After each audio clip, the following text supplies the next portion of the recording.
Hello, everyone. Hi. I just wanted to hop in here. I wanted to share 3 reasons why you're not converting at least up to 75% on your sales calls, okay? I want to talk about 3 reasons why this is happening because I've been working on one of my modules for the Unleash program all around, the sales conversations. And I've been talking with a lot of people around their biggest struggle with, converting their calls. And so there's this one thing I've been teaching for a lot of years with my private clients. And I think I've even talked about it before in here, but there's one thing you need to understand, and it's broken into 3 different pieces. Number one, the first thing that you have to understand is that there are actually 3 phases, okay? There's 3 phases to a sales conversation. Now, a lot of coaches are going to teach you and talk about having sales conversations, which is one phase of the 3 phases of a sales call, right? Most coaches are going to teach you, here's how you have sales conversations, and that's what they're going to teach you, that's what they're going to help you do, that's what they're going to talk about, and that's great. I talk about that too, right? But here's what most people aren't teaching you, and this is why your sales calls don't convert. Most coaches out there don't teach you all 3 parts of the sales call. They only teach you the one phase. So there's 3 phases. And I'll give you those 3 phases, and then I'll tell you a little bit about what each one of those phases are so that you can make sure you're doing all 3. Okay, the first phase, the first sales phase happens before the sales conversation. The second phase is the actual doing of the call, which is the sales conversation. And then the third phase is the final, which is basically it happens after the sales conversation. So you have before, during, and after. That's simple, right? Write it down. You have before, during, and after. Those are the 3 sales phases. And here's what I'm going to say before I share a little bit about each one. If you don't have one of these, even just one of these phases completely nailed, then your sales conversions just aren't going to be as high. It doesn't mean you won't close any calls. It just means that your conversions will be lower, and that is a fact. So let's go into these just a little bit so that you can understand why all 3 are important, and why you must be doing all of them masterfully, okay? The first sales phase happens before the call. So this is I call this the invitation stage. I call this, or the activation stage, but this is the phase where you haven't got on the phone yet. You haven't had the sales conversation. You haven't got on the phone yet. You might have never spoke to the person. This is where you're just extending invitations. So in the Rebel community, in the Unleashed community, we call asking for the sale. We call that extending an invitation. It's where you are inviting someone or people to a call with you to discuss the possibility of working together, right? That is the first stage. That's the first part. So this is like your invitation. So this is your messaging. This is where you put your invitation in maybe an email or maybe from a live webinar or from a challenge or a social post or maybe a live video like this, right? It's where you are extending an invitation for somebody to hop on a call with you and to talk about what it would look like for the 2 of you to work together. That is an invitation. Now, why is this so important? When you get someone on a sales call, if they are not an activated or ready buyer, is what we call them in the Unleashed community. It just means what that means is basically like they have the problem that you solve and they want it fixed immediately. They want it solved right away. They've been checking you out. They really feel aligned with you. They feel like you could be the one to help them. And they are not only willing, but they are ready and able to make an investment to get the support and the help they need. That's a ready buyer. That is a buyer. So these are the people that you want to be inviting to sales calls. Anybody else can be people that you're nurturing. They can watch your free content, right? You want only a ready buyer to book a sales call with you, okay? And a ready buyer is not someone who is looking for free coaching, someone who's playing really small and they're not ready and they're not willing and they're not able to invest. They're just looking for maybe some more free information or some free downloads that they can go consume. They're kind of like hobbyists in their business. And I think we all go through these stages, but like you don't want to be getting on the phone with hobbyists or freebie pickers or brain pickers, right? You want to be getting on the phone with ready buyers. Everybody else is going to need to be nurtured and activated for a little bit longer before you invite them to a sales call. Does everybody understand that? This is what we teach in the Unleash community is we're not looking to stack your calendar or stack your calls or stack your no's, right? We're looking to set you up for success. So the invitation, that first phase, it's deal breaker. If you don't know how to invite someone to a call with you that's going to actually be ready to invest and is actually at a place where they want to invest in a solution, you will get brain pickers, freebie lurkers, people looking for free coaching, people looking for free advice, people looking to just pick your brain. If you can relate to any of that right now, I can tell you right now that you're not doing the phase one, you're not doing that right, or maybe not at all. Okay, if you're just putting out invitations saying, book a free sales call with me, or hey, book your free call today, or hey, want me to help you? Book here. Stuff like that, like that's not sellable. Nobody's going to buy that, right? You're going to get people that are not ready to buy. They're not ready, willing, or able to invest, okay? So they're just going to want to pick your brain. They're just going to want some more information, some free information. They're just going to want to maybe get free coaching from you or whatever, but they're going to get on your sales call and they're not going to buy. Like that's just not going to happen. So that means you're going to have lower conversions. So that is the reason that the phase one is so important, because it's basically phase one is who you are inviting to your call. So sit down right now and ask yourself, what type of people have I been inviting to my sales calls? What type of people, what kind of invitations have I been putting out that have been attracting the people that have been coming to me, right? This is important if you're attracting the wrong people and if you're attracting the right people. Because whatever you're putting out for a message, whatever your invitation says to get them on the phone to come talk to you, if that's working, then that's what you want to keep doing more of. If it's not working, then you need to look at like, who am I inviting to these calls? Like, what type of people am I inviting to my calls? Okay. Am I being clear? Am I being specific about who this is for, who it's not for, and the expectations of what's going to happen on the call? If you don't understand by now why phase one is absolutely detrimental to the success of your sales calls, then we need to talk, because we need to keep saying it until you get it. Because you cannot just invite anybody and everybody to a call with you that just says, this is a free call, this is a free sales call, want me to help you grow your business, like book a call. Like that's not going to attract the right people, right? It's not going to attract a buyer. And so that first phase of your sales is going to be the invitation that you put out and what you say in terms of who you're inviting to that sales conversation. If you want your sales conversions to go up, meaning that you just hear yes 75% or more of the time, then you have to get phase one nailed. You just can't invite anybody, and you can't be broad about this. You can't just be like, oh, it's a free sales call, or hey, join this call, it's free, right? It won't cost you anything. Or hey, if you want me to help you do whatever, like click here and book a free call. Like I need you to understand that the phase one, that invitation of who you invite to your sales calls and how you invite them is going to dictate if they buy or not on your sales call. That is a fact.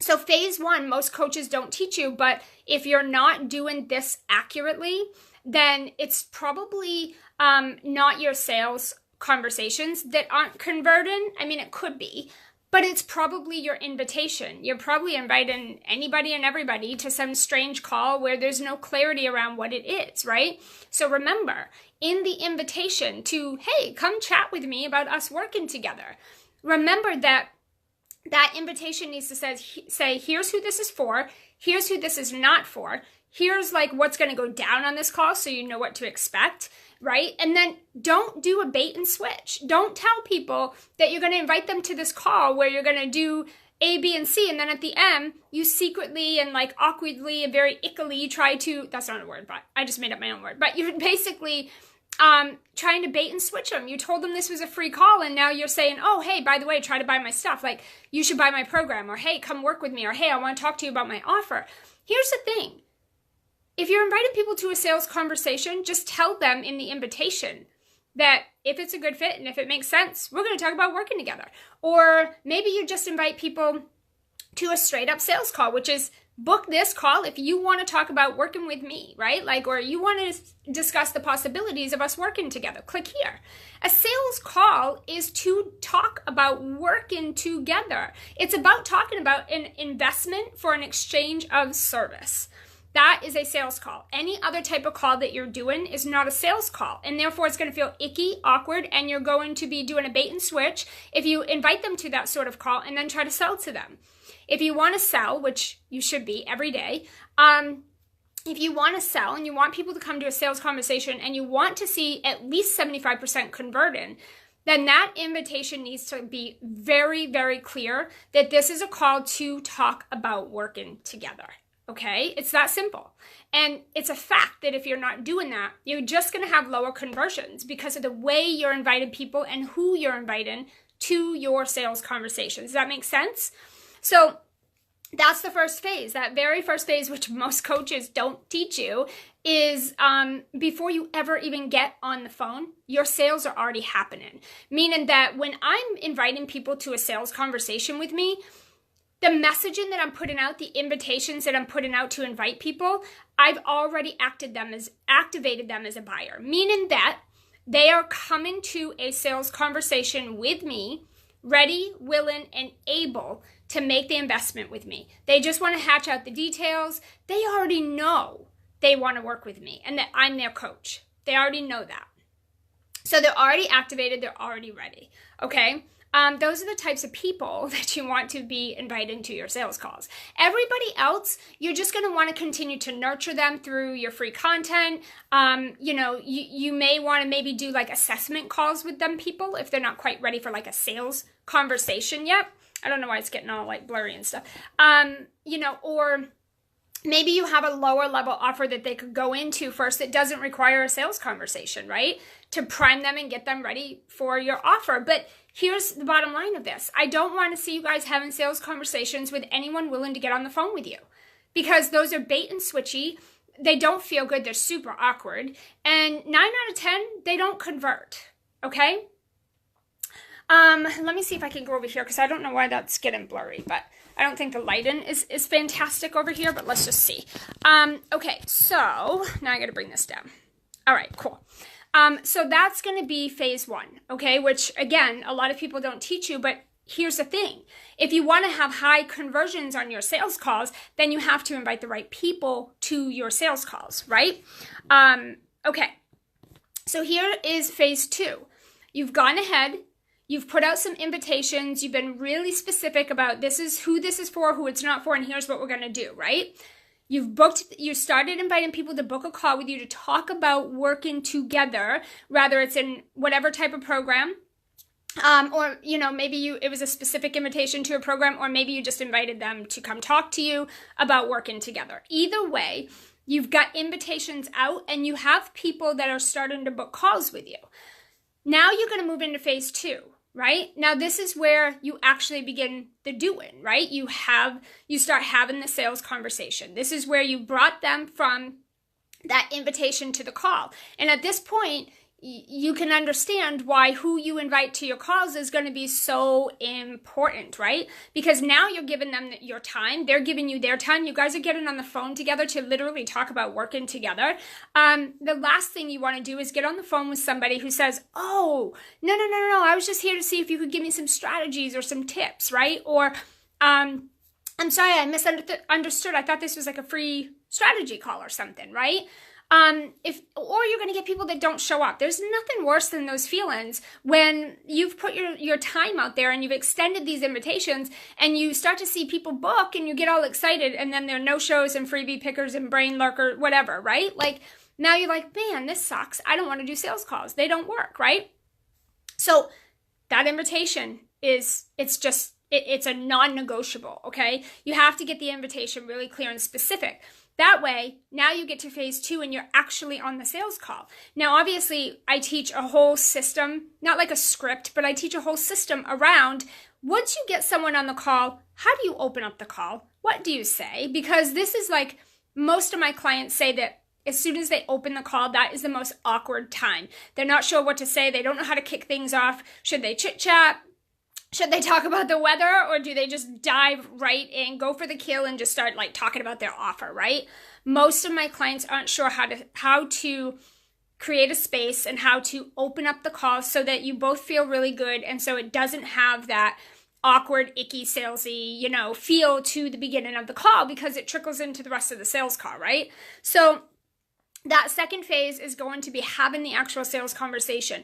How do you kick off the call? And then what questions should you be asking? What is the process? What is the framework? What questions should you ask that's going to help them have a transformation and a breakthrough and a realization that they need your help? And that's also going to help you decide, can you actually help them with what it is they want? And do you want to help them? Do you want to work with them?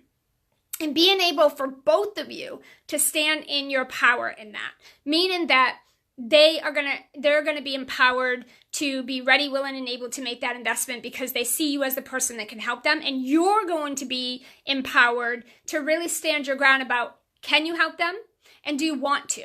Meaning we're not going to sign clients anymore for the sake of just signing clients and getting that yes. We want to make sure that you're really feeling good about the people you're bringing onto your calls, meaning that I want to see you say 60%, 65% of the calls you're having, maybe 75% are soulmate, hell yes clients. Meaning I want to keep attracting those people, right? So that's where we want to make sure that's happening on that sales conversation. And you're able to guide them through. If you get the wrong people on the call, you can't put them through this process. They're not ready. And so it's going to feel really, really bad to both of you. And it won't convert, right? So then you ask your questions, you go through, you have an actual conversation where you're really kind of diving deep quickly and briefly into the certain important things of a call. And then it's okay, we position our offer. This is where you position your offer. You share with them the ways that you guys could work together to help them reach their goals. You answer any questions they have. You talk about the money. You help them overcome some or guide them through some objections if those come up. My clients don't see a whole lot of these once they really get the system down. Once they follow my system and kind of work through it a few times, they don't really get a lot of objections. But when they do show up, because they will from time to time, but when they do come up, you know how to work through them. You know what questions to ask. You know how to identify when someone's just kind of telling you a story because they're just scared, and when they truly can't make the investment, right? So you know how to kind of guide them through that, and not in a way that's pushy or high pressure. It feels good to both of you, and they feel like you're really genuine and you're really supporting them because you are, and you feel like you're really stepping up for your clients and you're really helping to empower them, and you're really providing them with what they need to go off and make a decision and come back to you, and the two of you hold the sales container, right? So that's part. Now we're going to move into phase 3. You've had your sales conversation. Here's what happens next. There's one of two things that's going to happen after your sales conversation. Number one, hopefully they buy. They're going to be a soulmate client. They're going to buy. They're going to invest. And you guys are going to work together and you're going to kick things off. And that's a fantastic outcome, right? That's what you want to be seeing about 75% or more of the time, okay? So what happens, you have the sales conversation, and let's say the first thing, they buy. So now the sale does not end right here. I cannot tell you how many clients come to me and say, Ann, so-and-so signed up. I'm so excited. I'm so pumped. They're all signed up. They're in the program officially. I've got the money transferred in my account. It's official, right? And they're so excited. Well, then I get these messages or these notes or voices from my clients saying, oh my God, what do I do? How do I handle this? They changed their mind. They want a refund. They want to did a chargeback even, right? Why the heck did this happen and how do I handle it? Well, here's the thing. When you do these 2 steps, you do phase 1 really well, and then you do the conversation, phase 2. You do that really, really well, and you empower them. And you hold some space for them, right? This is where you can really decrease and eliminate them wanting chargebacks. Because here's what happens. Refunds and chargebacks typically happen because you're not doing phase 3. You figure, I did phase 2, I got the sale, it's done, and now we move on, right? Sale is in the bank, we're good, we're ready to go. That's actually not what happens next. The sales process still has to happen after the sales call ends, or you're going to get refund requests, chargebacks, people that pay and then don't show up, don't do the work, which means you don't get a testimonial. They're never going to come to you again. They're never going to refer anybody to you. It's not good for business, right? It's not what you want to be experiencing. You want to get your work out into the world and you want your clients to get epic results, right? Well, they can't do that if they don't show up, right? So after you have your sales conversation, it doesn't end there. Now we move into phase 3. So if they bought from you, you need to have a client onboarding process. So this is where you welcome and you onboard a brand new client. You should have an SOP or some sort of process written out, typed out, record it, however you want to do it, of every single step from the minute they buy, the minute they say yes and they pay, what happens? What happens to give them a really, really good experience with you so that they don't want to leave your program? They don't want to change their minds, right? You want to empower them to follow through, and you want to empower them to commit to what they say they're going to do, just like you're going to. And if you don't have an onboarding process, then usually what I see happening is your new client kind of gets lost in the waiting around phase. You know, they're waiting for the program to start. They're sitting around waiting for their first session. They're just sitting there waiting. And while they're waiting, they have lots of time to think.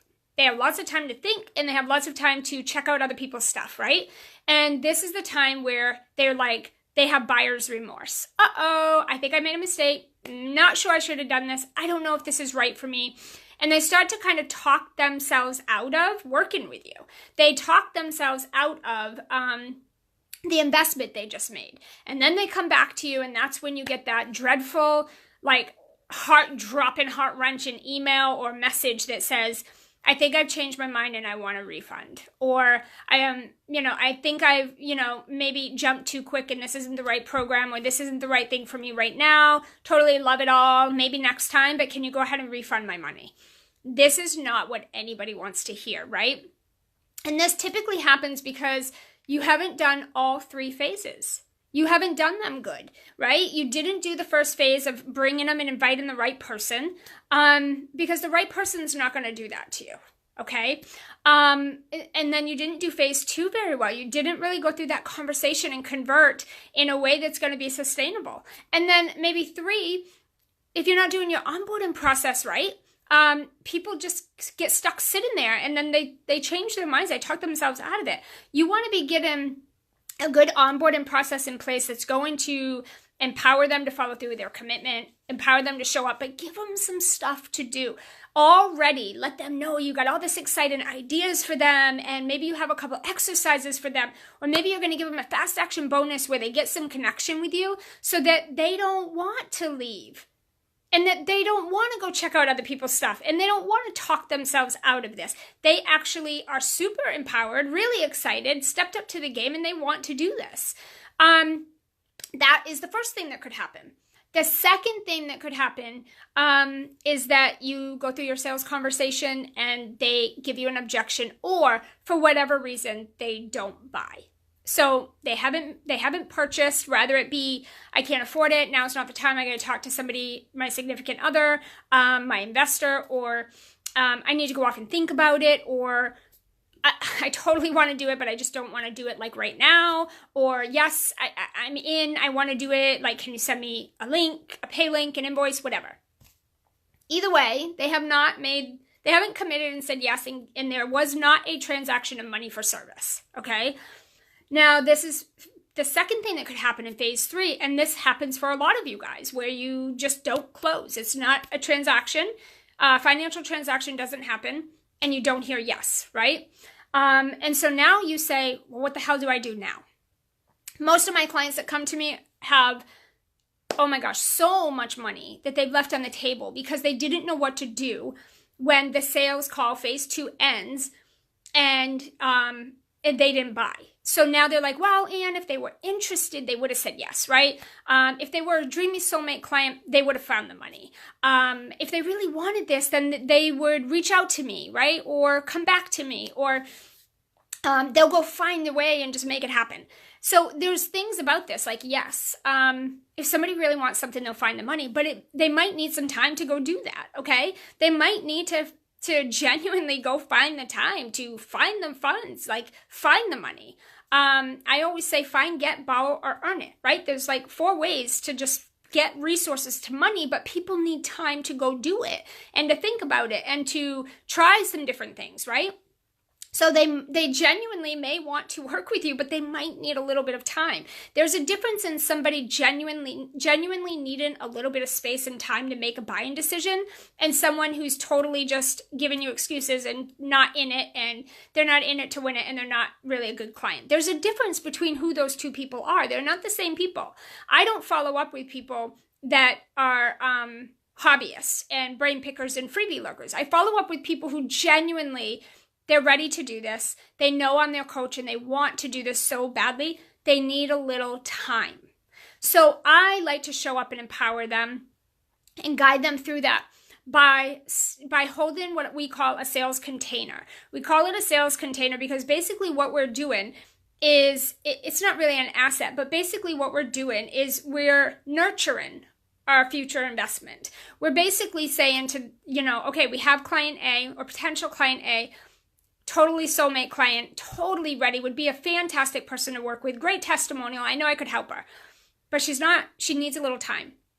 This is where you create space. You step up and you identify that it is genuinely, truly just that she needs some time. And then you create a space. You create a pathway to have a container for that person where you're going to continue to connect. You're going to continue to get on the phone together. Maybe you're going to give some exercises to help her have some breakthroughs or transformation or aha moments, or go off and get a little result. I always have, when it's a money objection, I always have my clients or potential clients go off and write a list of every single way, like a brain dump of every single way that you could find, get, borrow, or earn the money. Even if it's not things you're really going to do, just write a list so you can see what is possible.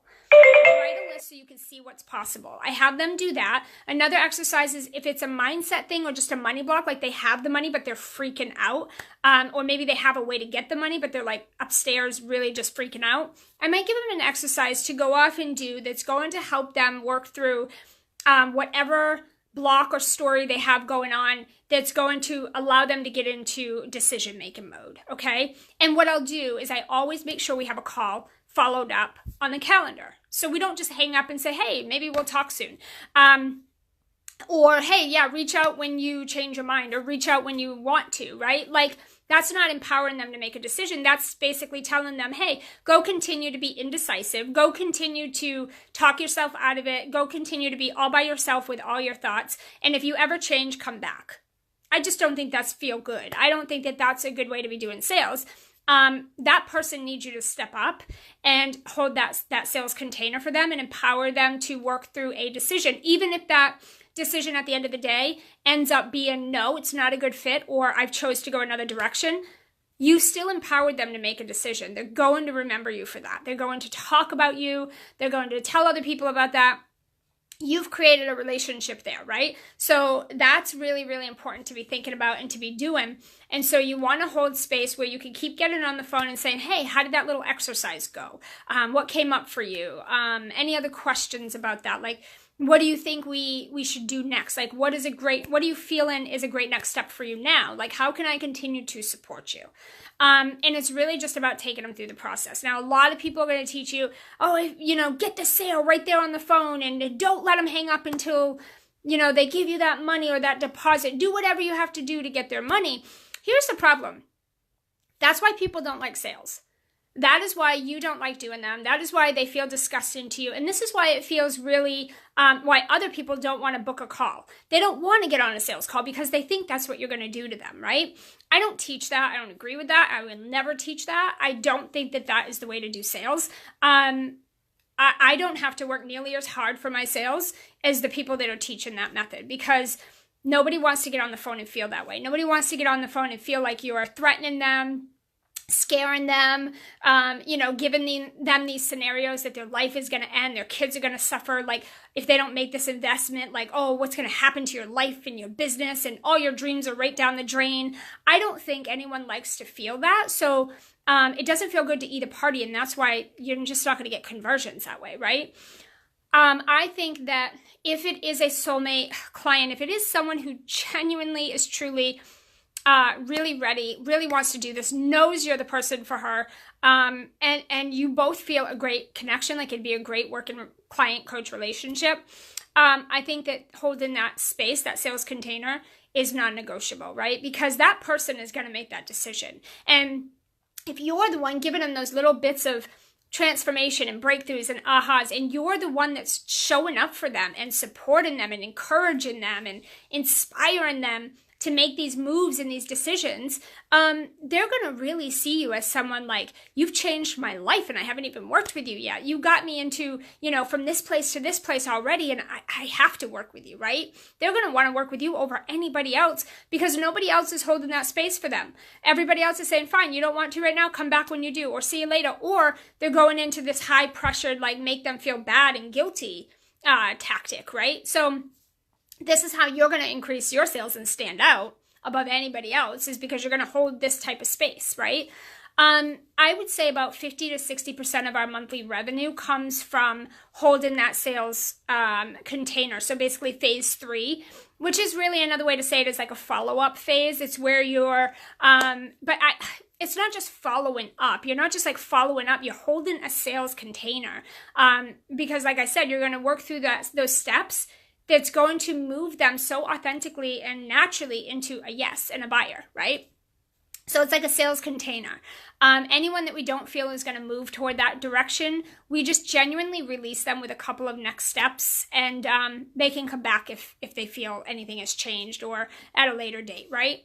We're just holding sales containers for people that we feel are totally an ideal buyer, right? Or an ideal client. So that's probably phase 3 is how, so much of our income every month accounts for that, because if we didn't do that follow-up, if I didn't keep booking people on my calendar or checking in genuinely with them with personal notes, or, giving them these little exercises that are helping them to make a decision one way or another, and then just really empowering them and owning my space of like, I'm not forcing you, I'm not begging you, I'm not convincing you, I'm not negotiating with you, I'm not making you do anything you don't want to do.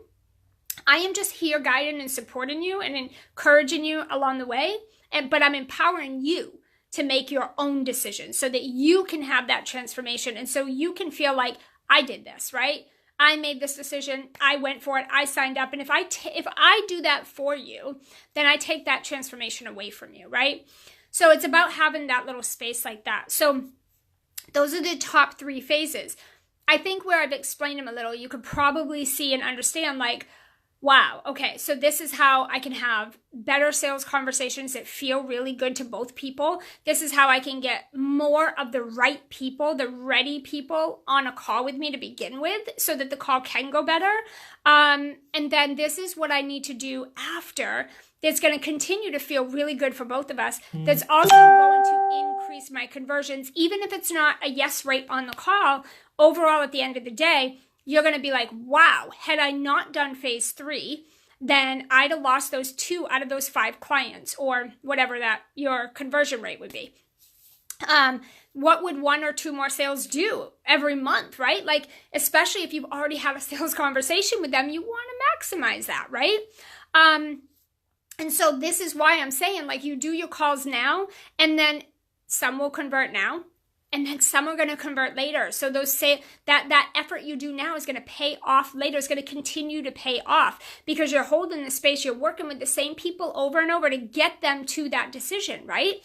That's maximizing your efforts. It's minimizing your efforts, maximizing your results, right? It's you not having to put in so much work, because if you don't do phase 3, you're back to the drawing board of, I need this many more sales calls. I need to speak to this many more people. I need to try to convert this many more people into a yes. Like, it's that client and money chasing, right? I hold space for people and they convert. It might not be right then, but it will be. And 9 out of 10 times it will be. And that takes all that effort I put in to book those calls and have those calls and go through that, they all end up paying off for the most part, right? So phase 1, phase 2, phase 3, sales is happening all through all 3 phases.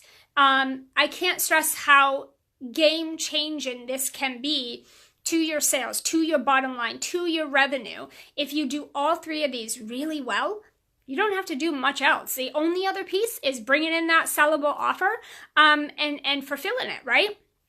But the first part, you have to get the people on your calendar first, and you need to get the sales. Otherwise, you just have an offer that nobody's buying, right? And you're not making any money. So those are the 3 sales phases that I wanted to share with you guys. I would love to know if you're doing all 3, or if you feel like you're missing some of that, or maybe there's definitely room for improvement in one of those phases, or if you have any questions about the 3 phases, the phase 1, phase 2, phase 3 of the sales process, I'd love to hear your feedback. I'd love to know.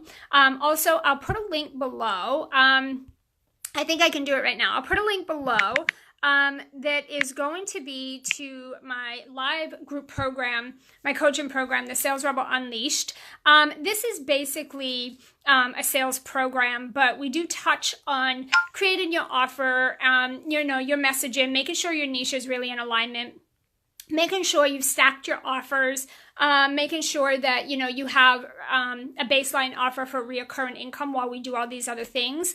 We do a little bit of cash injection as well, just to get some money in the door for you right now and kind of test out some of the offers we're thinking about to make sure they're going to be sellable. We really do a lot of all the pieces of the sales, not just the sales conversation. We bring it all together, but it's a program that's going to help you increase your sales conversions up to 75%, which is insane in this industry. But we're also going to bring together, how do you sustain that income? How do you keep a steady flow of it happening? And some of the more clarity pieces too that some of you need around your offer, your messaging, your price point, the benefits, and the structure of your programs, right? Like how you're going to bring people from point A to point B to actually get them to the outcome they just invested in. We do all of that. It's a live program, so it's a lot of one-on-one coaching, a lot of group coaching. We have everything is done on video for me, so I'm on video like this every week with you guys, twice a week actually with you guys. So there's lots of like hands-on support and guidance as we build out what your business and your sales process is going to look like, and your offers, right? And your marketing strategies that are specific to you. So we have early bird going on right now. It's actually $1,500 off for the program, which is super cool. That's going to end next week. The price is going to go back up. And the program is actually closing soon for another year. So check the program out. Go to the link below, selllikearebel.com/unleashed. I can put it up above as well. Check it out. You can see some awesome case study testimonials from some of my amazing clients on there. You can check out the month-to-month breakdown of what we're doing in the program. And then if you have any questions, you can comment below, or you can private message me. I'd be happy to answer any questions, just really chat with you and make sure this is the right program for you. It's the right next step. It's all of that good stuff. Let me know. All right, guys, have a happy Saturday.